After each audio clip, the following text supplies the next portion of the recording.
We received more than 1 million votes, which was the first time a mayoral candidate had done so in decades. And it shows that the system of primaries that we have and more New Yorkers participating in them are not a contradiction or in any way at odds.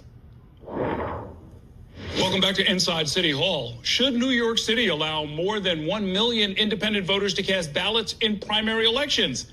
As you just heard, Mayor Mamdani certainly does not think so, saying, quote, that he is quite content with the current primary system, the way it's held here in the 5 boroughs.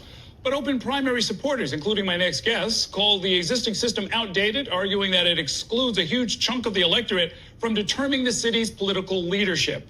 Joining me now to talk more about all of this is Jeremy Gruber. He is Senior Vice President at a national advocacy organization called Open Primaries. This organization is calling on the mayor to meet with them and hear directly from independent voters on this topic. Welcome to the program. Very good to see you. Thanks for having me. Tell us a little bit more about your group. Where did it start, and where does your funding come from? What do you guys all Sure. about? We were founded 15 years ago. We're a national organization, but we're based right here in New York City. I'm a longtime New Yorker myself. And we work all around the country to support the rights of independent voters to vote, to open our elections to every voter, and to give every voter a voice. We're grassroots funded and grassroots run. Like some other states, many other states really, New York has a primary system, and then registered voters who are in any party or no party get involved in the general election. Why isn't that good enough? Well, it's not good enough because increasingly our closed primary system in New York and 16 other states have a closed primary system. They shut out the largest and fastest growing group of voters in our country now, independent voters. 10,000 Americans leave the Republican and Democratic parties every week. Every week. They're the largest group of voters in 10 states, second largest in most others. There's 1.2 million independent voters in New York City alone. We can't vote. We just want that right. Well, when people are leaving, that sounds like a proactive matter of choice, right? Well, they're choosing not to join the party or they're leaving the party. Either way, we shouldn't be putting barriers in front of people to vote, right? We don't ask Republicans to change their affiliation to Democrats in order to vote, or Democrats change their affiliation to Republicans. Independents don't want to pick a party, and they shouldn't have to in order to vote in a taxpayer-funded public election. Most of the opponents I've found over the years who oppose the primary system are really looking for a different outcome. What is the different outcome that you're looking for?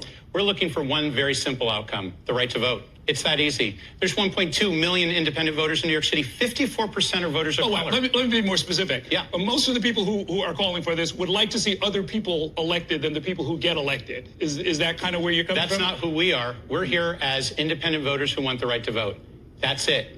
Outcomes are not what we're focused on. We're focused on inclusion. We're focused on equal rights.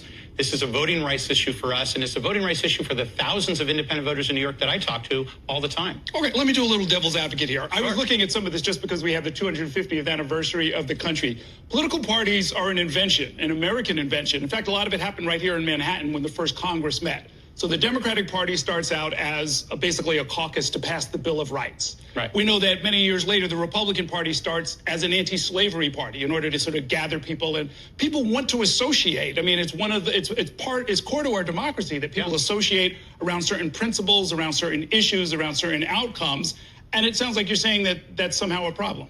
No, it's not a problem at all. In fact, I support parties. I think parties should be able to organize members. They should be able to create agendas, support candidates, everything that parties can do. What I'm saying is, and what we're saying is that parties shouldn't be in the business of deciding who can and can't vote in a public election. Because make no mistake, New York City primaries are public elections. They are run in public buildings on publicly owned machines by publicly paid workers, administered by our local and state governments.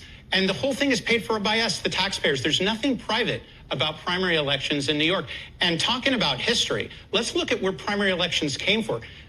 Primary elections were not created by the parties. They were created over the objections of the parties 100 years ago. Because it used to be that voters would go to vote in November and there was nothing to vote on because in the proverbial smoke-filled back rooms, right, the parties were picking candidates, setting agendas. It still happens with judicial elections. It still happens, yes. Right? So voters created primaries to let everybody vote in the beginning of the process, to participate in the agenda setting, in the candidate selection. And that worked for a while until more and more voters started becoming independent. And now the system's not working. The parties have co-opted primaries, which they were not created for. It's not theirs.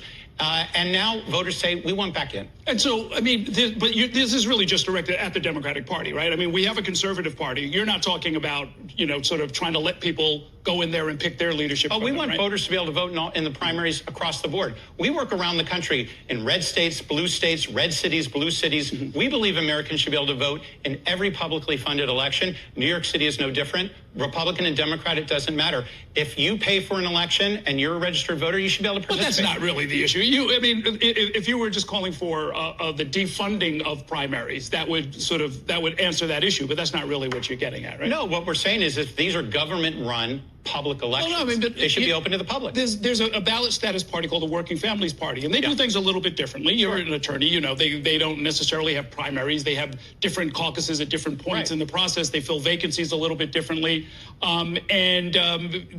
That's not one of the ones that you're saying should be open to everybody, right? If a party is running an election or a candidate selection process on their own time and on their own dime, go at it. That's what the First Amendment protects. But the First Amendment also protects our right not to associate. And right now, the government is forcing people to associate in order to vote in a publicly funded election. I'm an independent voter in New York City.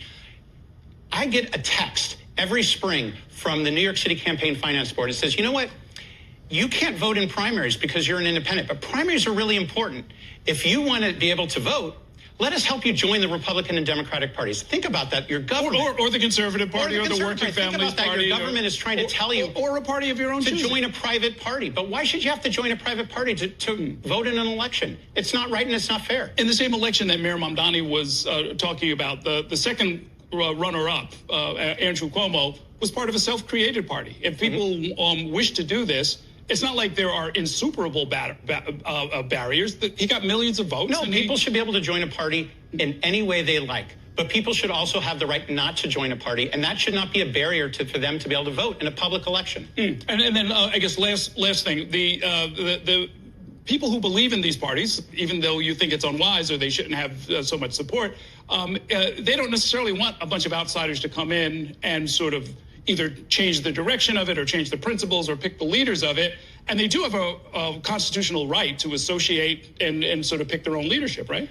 If they're doing it on their own time and on their own dime. But when they're doing it with public funds in public buildings run by the government, then that is a public election, and the public should be let in. Look, voting is a progressive value. It's a conservative value. It's an American value. And we should not be putting barriers in front of voters in order to vote in a taxpayer-funded election. It's that simple. Okay. Well, we'll see if the mayor meets with you. We'll continue this conversation another time. Thanks for coming by. Nice to meet you, Jeremy Gruber.